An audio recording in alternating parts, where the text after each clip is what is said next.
Saudara yang diberkati oleh Tuhan Yesus Kristus, salam jumpa dalam kasih Tuhan Yesus. Sekali lagi bersama saya, Pendeta Mel Atok. Dan puji Tuhan, kali ini video yang kami buat ini adalah satu video yang menjawab pertanyaan dari seorang anak Tuhan yang mengikuti acara kami. Saya dan tim melakukan live di YouTube maupun di Facebook untuk menjadi berkat bagi banyak orang, dan di dalamnya ada ruang tanya jawab. Dan dari begitu banyak pertanyaan maksud saya yang saya terima, ada salah satu pertanyaan yang menarik dan menurut saya perlu menjawab, menanggapinya. Kenapa saudara-saudara? Karena pertanyaannya ini menyangkut ada artis yang dulunya Kristen kemudian masuk ke agama Islam hanya gara-gara alasan dia bertanya kepada orang tentang kenapa Yesus kok dikatakan Allah, tapi dia berdoa kepada Bapa. Kalau memang dia Allah, harusnya dia tidak usah berdoa dong. Dan yang menjadi tujuan saya menanggapi bukan persoalan artis tersebut pindah agama, bukan. Tapi saudara kami yang bertanya ini, kalau tidak salah namanya Yaban, dia mohon dijawab karena begini, takutnya dia juga mengalami pertanyaan yang sama atau mendapatkan pertanyaan yang sama, dan takutnya mereka tidak tahu jawab dan ujung-ujungnya mereka juga pindah agama. Mereka tidak mau pindah agama, makanya mereka membutuhkan jawaban. Saya kemudian mau menjawab dan saya juga tergerak.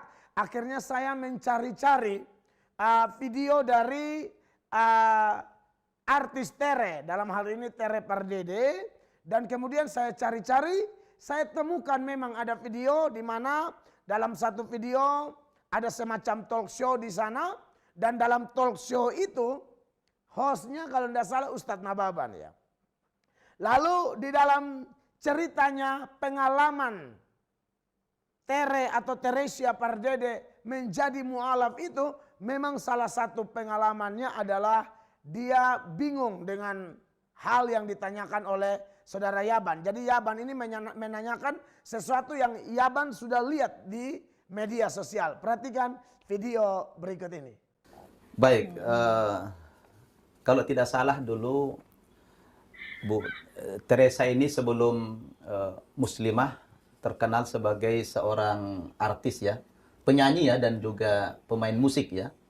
Boleh diceritakan sedikit kepada pemirsa, Bu?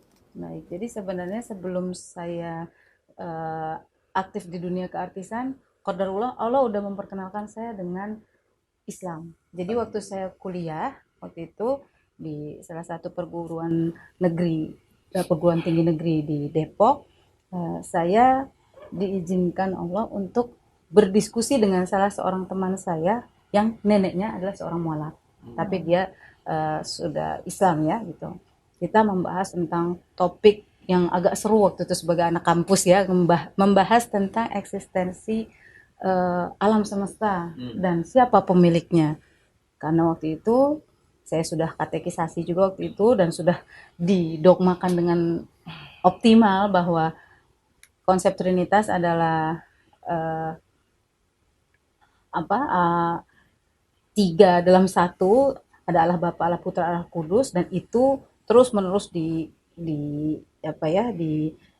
internalisasi ke dalam pemikiran saya. Maka saya merasa punya tanggung jawab untuk mengembalikan domba-domba yang hilang. Saya melihat teman saya tadinya domba yang hilang gitu. Tapi memang sebenarnya waktu saya masih SMP, saya pernah mempertanyakan beberapa hal tentang posisi Nabi Isa di dalam Bible. Karena kan Nabi Isa yang jelas itu berdoa di Taman Getsemani, berdoa kepada Tuhan. Betul. Dan doanya Bapa kami, doa kepada Bapanya. Dan iya, dan yang saya ingat itu surat Markus 12 yang 28. Ada 28 plus 31. Itu kan jelas jawabannya bahwa yang harus disembah itu Allah yang Esa. Dan itu sesuai juga dengan hukum Taurat. Akulah Tuhan Allahmu di Keluaran 20. Jadi waktu itu ketika saya menyampaikan itu, guru agama saya dulu, karena saya di kesusteran, saya guru agamanya juga suster, saya tanyakan itu. Dan ketika saya tanyakan kenapa Yesus disalib juga malah menanyakan Eloi Eloi lama sabachthani, kata suster saya kurang beriman karena mempertanyakan hal-hal yang di luar jangkauan pemikiran manusia. Nah, saudara-saudara, jadi ternyata apa yang ditanyakan oleh saudara Yaban memang ada bukti video, dan yaitu hak asasi manusia ya. Tere dia mau pindah ke agama manapun itu di Indonesia seperti biasa, kita sudah mengerti hukum, tidak ada yang mempersoalkan itu, silakan saja, terserah. Tetapi tentu sebagai rohaniawan agama Kristen, saya punya beban yang luar biasa untuk menjawab saudara Yaban. Nah, saudara Yaban, kalau Anda menonton ini atau siapapun saudara, orang percaya yang mempunyai pertanyaan serupa, kenapa ya Yesus ini adalah Tuhan, tapi Tuhan berdoa kepada Tuhan. Ditambah lagi dalam video yang tadi Tere dan Ustadz Nababan itu, saudari Tere Pardede ini mengatakan bahwa bukan hanya masalah Yesus berdoa kepada Bapa di Taman Getsemani, tetapi di Golgota dia bilang Eli Eli lama sabachthani. Artinya, Allahku, Allahku, mengapa engkau meninggalkan aku? Kalau memang Yesus adalah Allah, kenapa berdoa kepada Allah? Kalau Yesus memang adalah Tuhan, kenapa dia berteriak, Tuhan, Allah, Allahku, Allahku, mengapa engkau meninggalkan aku? Berarti sebenarnya Yesus bukan Tuhan dong. Sebenarnya Yesus bukan Allah dong. Yesus hanya manusia biasa, tidak layak disebut Allah. Inilah yang menjadi alasan, kemudian tentu masih ada alasan lain mungkin. Ini yang membuat alasan kemudian Tere pindah. Dan menariknya dalam video Tere Pardede tadi, dia waktu bertanya kepada seorang rohaniawan, kepada suster kalau tidak salah ya, dia tanya dan suster bilang kamu kurang beriman. Nah, dalam hal ini saya rasa memang jawaban yang diberikan kepada Tere sebenarnya tidak boleh begitu. Kalau memang kami rohaniawan, kalau ada orang bertanya seputaran doktrin-doktrin, seputaran iman Kristen, misalnya tentang Tritunggal, tentang ketuhanan Yesus, tentang keilahian atau ketuhanan Roh Kudus, tentang hubungan Bapa, Anak dan Roh Kudus, kita tidak boleh bilang kamu tidak usah tanya-tanya itu, pokoknya beriman saja. Kalau banyak tanya, kamu sama dengan orang tidak beriman. Saya tidak setuju. Narasumber kita hari ini adalah Ustazah Annisah Teresia, atau yang lebih kita kenal dengan sapaan Teteh Tere, ya Kak Tere, Masya Allah. Dengan tema apa Bunda temanya? Perjalanan hingga menutup mata. Masya Allah, insya Allah banyak pelajaran yang akan kita ambil. Allahu Akbar. Saya merasakan sendiri bagaimana Allah menguji saya dengan apa-apa yang saya cintai. Dan yang saya rasakan betul adalah ketika saya diuji dengan kepulangan kedua orang tua saya berturut-turut. 2012, 2013. Pada saat itu saya sudah alhamdulillah sejak menjadi seorang muslimah, saya bersyahadat 2 September 2000, tapi la haula wala quwata illa billah, sampai 2013 saya belum bisa mengenal huruf-huruf hijaiyah. Saya sudah mengakui bahwa Nabi Isa itu yang dulu saya tahunya itu anak Tuhan, saya sudah tahu atas izin Allah dengan ilmu yang saya dapatkan dari Al-Quran, saya tahu bahwa itu adalah hoaks.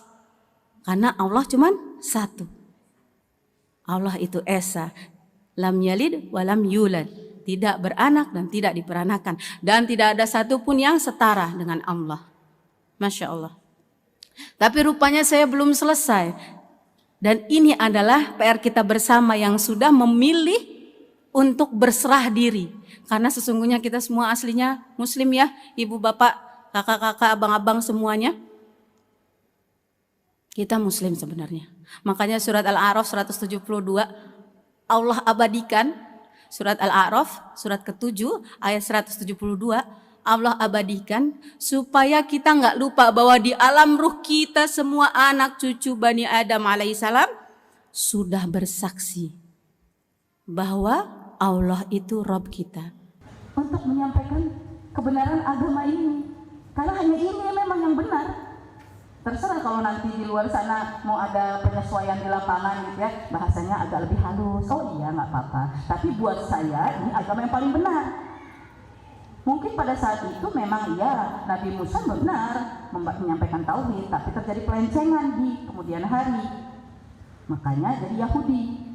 Begitupun juga Nabi Isa alaihissalam, itu juga benar menyampaikan kebenaran Allah, menyampaikan tauhid, tapi kemudian di perjalanan melenceng dengan Konsili Nikea dan sebagainya macamnya yang kita tentu tahu bagaimana peran gereja yang kemudian akhirnya mendistorsikan apa yang seharusnya diyakini oleh setiap umat manusia.